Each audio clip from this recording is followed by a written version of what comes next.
Can you believe it? Tens of thousands of years ago, Neanderthals might have eaten their own kind, and not just to survive. In a cave in France, archaeologists discovered 6 Neanderthal remains. But these remains were neither buried nor respectfully placed. They were butchered. Their tongues were cut out, skulls were cracked open. The remaining bones were thrown into the same pile as prey bones.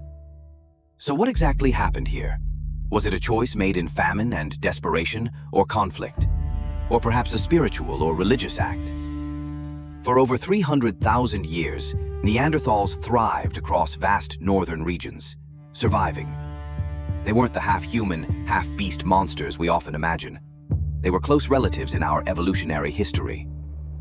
While our ancestors were still in the south, they had already moved north, conquering the harsh environments there. Though people often view them through stereotypes, in reality, Neanderthals were a complex group.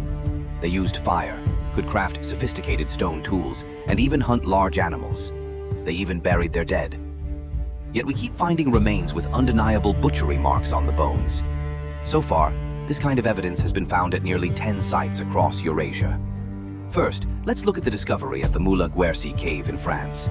This was excavated in the 1970s. At the time, it was seen as a textbook example of Neanderthal life. There were deer, goat, and woolly rhino bones, proof of a bountiful hunt. Their butchering technique was highly skilled. They precisely cut meat and tendons from bones and split open long bones to extract the high-calorie marrow inside. Neanderthals processed prey without wasting a single bit of energy. They squeezed out every calorie. But their prey may not have been just animals. It included other Neanderthals. Archaeologists found that those 6 Neanderthal bones all had butchery cut marks. The method was like something out of a horror movie. The facial chewing muscles of 2 young individuals were cut away. One had its tongue removed. All skulls and long bones were cracked open to extract the brain and marrow. And this wasn't for ritual. It was to obtain calories. Even weirder, though they used fire, the bones show almost no signs of roasting, meaning the meat was eaten nearly raw, freshly cut and swallowed. This isn't sashimi. This is chewing human flesh, skipping fire altogether. And these remains weren't buried or specially treated. They were just mixed in with the bones of other prey, as if there was no difference. The lead researcher, Alban de Fleur, said, "Human bones and animal bones were treated the same, suggesting they served the same purpose, to be eaten." This site paints a brutal picture of the Neanderthal world, where eating a child's brain and tongue was not considered taboo. It was an era where the boundary between predator and prey disappeared, even among their own kind. But Moula-Guercy is not the only place this happened. Several hundred kilometers away in northern Spain, in a dark cave in the mountains, the same chilling scene appeared. About 49,000 years ago, at least 12 Neanderthals died here. But they didn't just die. They were systematically dismembered. Skulls cracked open to get the brain, limbs broken to extract marrow.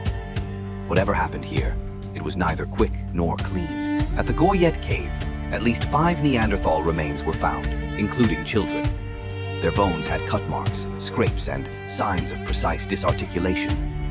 And right beside them were identically processed deer and horse bones.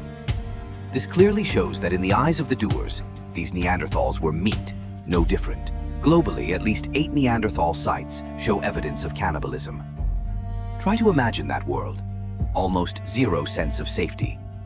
Every stranger could be a threat, and sometimes the violence wasn't driven by hunger, but by power. Stronger tribes raided weaker ones, not because they lacked food, but because they could, to show dominance. When it was over, they didn't just leave. They cut off the victim's facial muscles, cracked open skulls, extracted the brain, then tossed the bones into the same pile as deer and horse. Because in that moment, to them, humans and prey were no different. Though I just described the darkest side of Neanderthal survival, now we need to add more nuance, because as you'll see, the reasons for cannibalism are far more complex than they appear.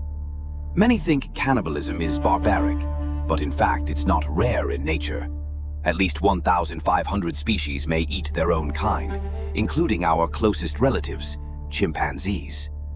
In human history, due to hunger, isolation, or ritual, cannibalism is actually not uncommon. In some cases, people had to eat their dead companions to survive. Think of the Donner Party story. In the mid-19th century, a group of American pioneers traveled from the Midwest to California. Due to various mistakes, they were trapped in the rugged Sierra Nevada mountains. Winter was coming, food ran out, and they began to starve. Facing mass starvation, the survivors had to eat their deceased companions. Even 2 Native Americans were involved. These pioneers weren't worse than others. They were just unlucky to fall into such a desperate situation. It's easy for us today to judge from afar, but back then they likely had no choice. Now, a thought experiment. 1,000,000 years from now, archaeologists discover the Donner Party's cannibal remains. How would they judge us? They might analyze nutritional and stress markers on the bones, like stunted growth, fragile bones, tiny lesions on skulls, all signs the body was breaking itself down from extreme starvation. Self-cannibalism. Some Neanderthal cannibal sites show the exact same features. For example, at El Sidrón cave in Spain and Moula-Guercy in France, there are signs of malnutrition and starvation on the bones.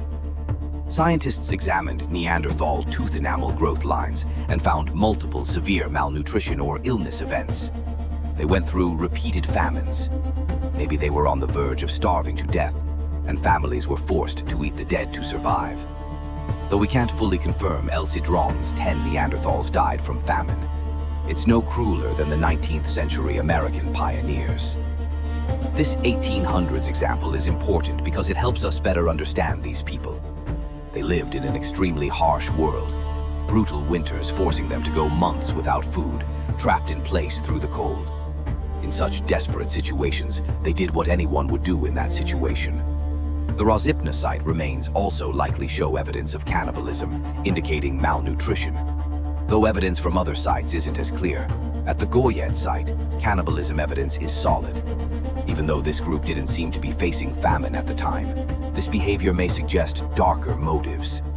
And those motives are chilling. It's possible some Neanderthal groups ate their own kind for food or revenge. No doubt conflict occurred between Neanderthals. After all, what's more human than senseless violence? We do have evidence that Neanderthals occasionally killed each other, and the killed enemy might be eaten. Not out of desperation, but perhaps for practical reasons. After all, our bodies are essentially meat. An adult human body contains about 100,000 calories. Without moral objections, why let so many calories rot away? Even in some modern cultures, eating loved ones is a way to honor them. The Fore region of Papua New Guinea was one of the last places where cannibalism was widely practiced. There are many motives for cannibalism, one of the most common being eating deceased loved ones, a form of funerary cannibalism. People believed it was better for loved ones to eat the body than let worms and insects consume it. It's said many Fore people even requested before death that their families bury them this way. At funerals, the body would be cooked and mainly given to adult women to eat, because they were believed to be best suited to carry the soul. Cannibalism also often occurred during war, fallen enemies seen as a food source. However, this behavior led to the spread of dangerous prion diseases that spread through the population via this practice.